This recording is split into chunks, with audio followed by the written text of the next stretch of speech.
I know it's a challenge now, just after lunch, to keep everybody awake. I try my best. It's called usually the graveyard session. I'll try to not make it or turn it into a graveyard, but to give you some information on what I believe is still interesting, also because it has been reported in the media, and it's dealing with uranium pollution and I'm referring now mainly natural waters on surface and underground. That will be the structure of my talk. I will give you some background on what normally geographers, where I come from, deal with, geoecologists maybe also called, where our area of interest is. Is that possible? Thank you very much. Two of them failed. I had a backup option. All right, here we go. And then we go through some of the pollution sources as well as the extent of pollution as we find it in that particular catchment. And then I will go to the edges of my knowledge and talk about health risk. That's, of course, a thin ice with you guys around, and I will be as careful as possible in statements made, and then I will have a wrap up on that one. Now, where are we if we come from geoecology or radioecology, as it's also called? We try to look at different sources. In my case, it's mainly uranium. Other people look at other isotopes as well, and how uranium is actually transported through the ecosystems. We look at different factors impacting on that one. And then also try to understand in detail, once it is in the environment, how does it behave? How does it actually get into sediments, get out of sediments, etc.?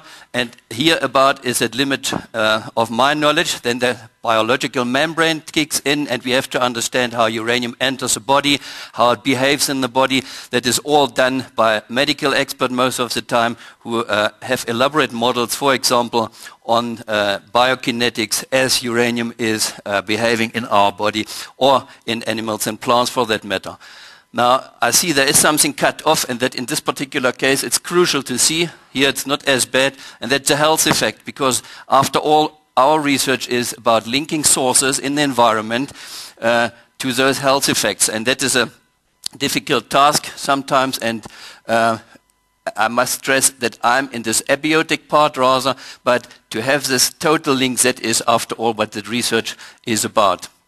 We have an area impacted on by gold mining over the years called the Golden Arc, stretching from Evander over 300 something kilometers to the Free State, and our area of interest is the so-called Wonderfontein-Spreut. It's a catchment near Krugersdorp, stretching up to Potchefstroom about, and is impacted on by two different gold fields known as West Rand and Far West Rand, and that is where my interest lies. That was much too quick. Should be one back. Here we go. There is a bit of a delay. I'm sorry for that one. Otherwise, I'm too quick and you can't follow where I'm actually starting. What is the background about uranium in this particular catchment? We have to realize that uranium dates back to the end 1940s of the last century, when the Americans needed uranium for the Manhattan Project, meaning building the atom bomb, and South Africa as an ally supplied much of that. And it started actually in this particular catchment with the first pilot plant built in the Blythe gold mine back then in 1949. It was a challenge at the time because we have low-grade ore, and to extract uranium from low-grade ore there wasn't a suitable technology around. And we then had the first uranium plant opening also in this catchment, Westlands Consolidated, and those two gentlemen from Louis Potsdam are very, very kind of proud on the first uranium dioxide produced at the time. Those things changed. Sometimes I'm having trouble to switch slides here. Maybe I'll go back to this one. Yes, that works better.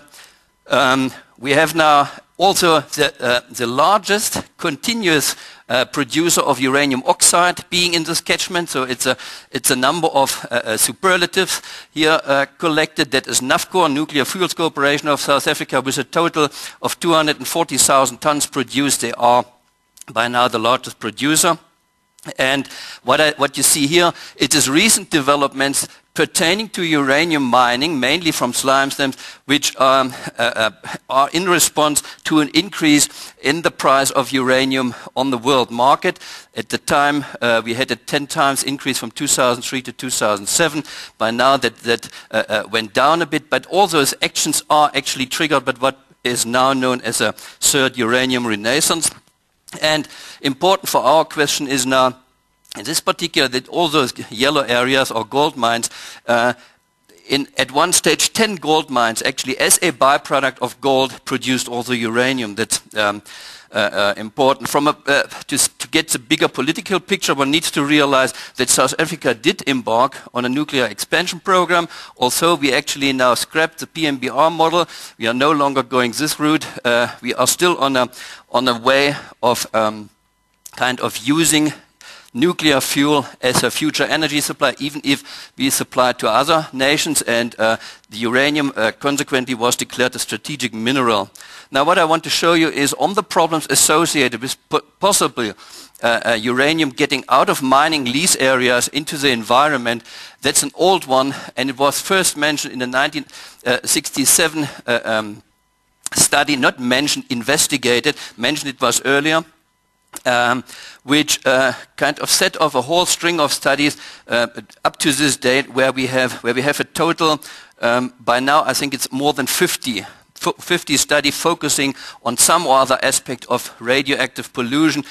Yellow and red are a few crucial ones, which by now are frequently referred to by people. I just show that in order to illustrate that the problem as such is an old one, and we do have a number of or a whole lot of data which we can go through. Now that fact is also illustrated that 1967 newspaper already promised to bring you the truth about the water problem. That promise is kept now up to this date. We have lots of newspaper actually kind of reporting on the issue, sometimes in perhaps a sensationalizing or alarmist manner, but we all know they have to sell their papers. The question is now, what is true on those reports? How dangerous is it? And and that is what my talk hopefully will be about. Now, that is my justification for being on this conference, because some of the newspaper articles also mention that we do have cancer related to uranium polluted water. Now what you see here is an Afrikaans, it's an Afrikaans newspaper, and it tells actually the joke that whenever you come to Carletonville or surrounding areas, you have the problem that, or if a child aged 4 can already, no, age 10, I believe, yeah, 10, and can knows his name and can read and write, it's not from Carletonville. That of course, it's a bad joke, and it goes on that in the same article they say if you have